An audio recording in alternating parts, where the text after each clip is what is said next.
The neighborhood of Willow Creek was the kind of place where the grass was measured with rulers and the silence was strictly enforced after 9:00 p.m. At the center of this suburban fortress lived Mrs. Beatrice Vanderwall, known to the local kids as the Hawk and to the adults as the HOA president from hell. Beatrice didn't just enforce rules, she breathed them. She lived in a pristine white colonial house that smelled of lavender floor wax and judgment. Her greatest enemy? Change. And unfortunately for her, I had just moved in next door with a collection of vintage guitars, a messy golden retriever named Barnaby, and a professional need for high-speed internet. The digital border war. I'm Elias, a freelance cybersecurity analyst. My job involves looking for digital needles in global haystacks. When I moved in, the first thing I noticed was that the neighborhood Wi-Fi environment was a mess. Signals were overlapping, speeds were crawling, and security protocols were practically prehistoric. "Mr. Thorne," Beatrice had said on my move-in day, peering over her fence with a pair of gardening shears held like a weapon. "We have a neighborhood-wide service agreement with Skylink. We don't appreciate rogue signals. It disrupts the aesthetic harmony of the airwaves." I blinked. "Aesthetic harmony of the airwaves? Mrs. Vanderwall, it's just data. And the Skylink router you guys use is about as secure as a screen door in a hurricane." She narrowed her eyes. "Rules are rules, stick to the standard setup." I tried to be a good neighbor for 3 weeks, but when my connection dropped during a critical server migration for a client, I'd had enough. I went out, bought a top-tier industrial router and set up a mesh system. For a bit of harmless fun, I renamed my network, "Beatrice is watching you." I thought it was a private joke. I didn't realize Beatrice spent her evenings scanning the available networks list on her tablet like she was monitoring a radar for incoming missiles. The confrontation. On a humid Tuesday afternoon, a frantic pounding echoed through my front door. I opened it to find Beatrice, her face a shade of crimson that rivaled her prize-winning peonies. "Change it back," she hissed, "immediately." "Change what back, Beatrice?" I asked, leaning against the doorframe. That digital graffiti. You have broadcasted a personal attack against the president of the Homeowners Association. It is a violation of the Neighborly Conduct Clause, Section 4, Paragraph B, and your signal strength it's aggressive. I can feel the radiation in my hibiscus. It's a 5 gigahertz signal, Beatrice. It's not killing your flowers, and the name is a joke. I'll change the name, but I'm keeping the router. I need it for work." "We have a contract," she shrieked. "No unauthorized hardware. You are compromising the integrity of the Willow Creek network." "The Willow Creek network is a joke," I countered, my patience thinning. "Half the routers in this cul-de-sac are still using password 123. You're lucky I haven't been hacked yet just by living next to you." She pulled out her phone, her thumb hovering over the screen. "This is your last warning, Mr. Thorne. Turn it off or I call the authorities." "For changing my Wi-Fi? Go ahead, Beatrice. I'd love to see the police report on this one." She didn't hesitate. She dialed 911. The arrival of the law. 10 minutes later, a cruiser pulled into the driveway. Officer Miller, a man who looked like he had seen too many neighborhood disputes and not enough actual crime, stepped out. He looked at Beatrice, then at me, and sighed. "What seems to be the emergency, Mrs. Vanderwall?" Miller asked, his voice weary. "Officer, this man is broadcasting an illegal high-frequency signal," Beatrice declared, pointing a shaking finger at my house. "He's bypassed the neighborhood security protocols and he's using the internet to harass me. It's a cyber assault." Miller looked at me. "Is that right, sir?" "I changed my router, officer," I said calmly, "and I gave the Wi-Fi a cheeky name. I'm a cybersecurity analyst. The provided ISP routers are a security risk, so I upgraded." "He's lying," Beatrice shouted. "Ever since he plugged that box in, my own internet has been acting strange. My smart fridge is making clicking noises and my computer is acting possessed." Miller rubbed his temples. "Ma'am, I can't arrest someone for having better Wi-Fi than you." "But he's hacking," she insisted. "Look at my tablet, look at what's happening."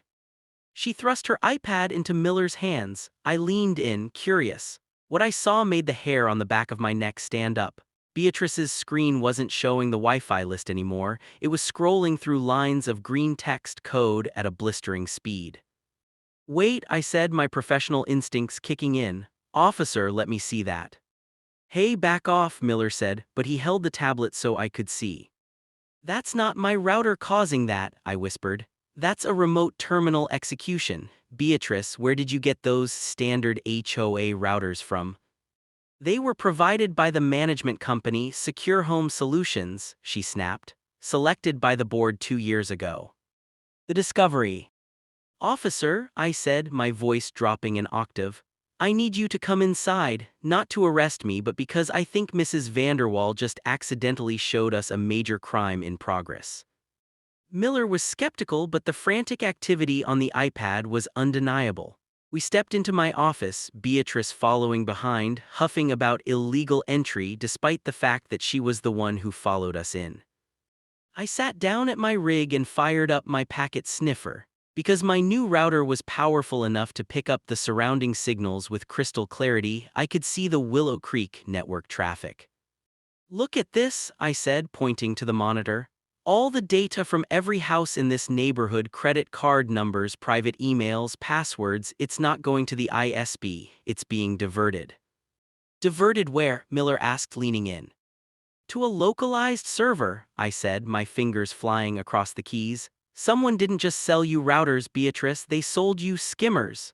The entire HOA network is a giant data mining operation, and look."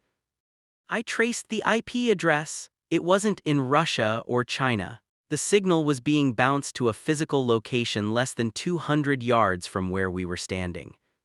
"It's coming from the HOA community center," I said, specifically the back office. The climax at the community center. Officer Miller called for backup. Beatrice was uncharacteristically quiet, her face turning from red to a ghostly pale. "But Arthur runs that office, Arthur Pendergast, he's the treasurer, he's been my right-hand man for 5 years." "Let's go talk to Arthur," Miller said. We marched down the street, an unlikely parade consisting of a skeptical cop, a terrified HOA president, and a guy in a Star Wars t-shirt with a laptop. When we reached the community center, the lights were on. Through the window, we could see Arthur Pendergast. He wasn't the bumbling, elderly accountant he pretended to be. He was sitting in front of a wall of 3 monitors, wearing high-end noise-canceling headphones, watching streams of data pour in. Miller knocked on the door. Arthur looked up and the blood drained from his face. He scrambled to hit a kill switch on his desk, but I was faster. I had already used my aggressive Wi-Fi to bridge into his local network and lock the admin controls. "Don't bother, Arthur," I shouted through the glass. "I've frozen the outbound packets, the data's still on the drive." The police backup arrived, and within minutes the community center was a crime scene. The aftermath. It took 3 hours for the detectives to piece it together, but the evidence was damning. Arthur hadn't just been stealing data. He had been systematically siphoning small amounts of money from every resident's bank account for years, hidden as maintenance fees and service surcharges. Because everyone trusted the secure home system Beatrice had championed, no one ever questioned it. If I hadn't installed my own router and triggered Beatrice's curiosity and her subsequent 911 call, he might have gotten away with it for another decade. As the sun began to set, the police led Arthur away in handcuffs. The neighborhood residents stood on their lawns, whispering in shock.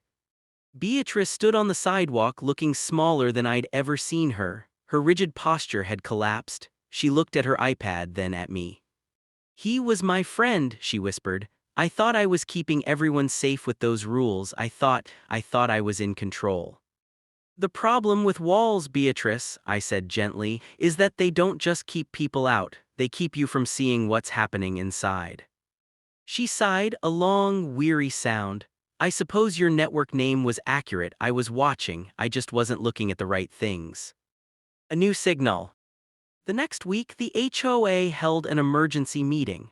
Beatrice resigned as president, though she stayed on the board as a technical advisor, which mostly meant she asked me for advice before making any decisions. The Skylink contract was canceled and the secure home routers were hauled away as evidence.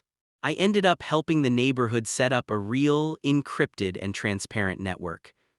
I sat on my porch on Friday evening, Barnaby's head resting on my knee. My phone buzzed. It was a notification from my network manager. Someone was trying to connect to my guest Wi-Fi. I looked over the fence. Beatrice was sitting on her porch with her iPad. She looked at me and gave a stiff, almost imperceptible nod.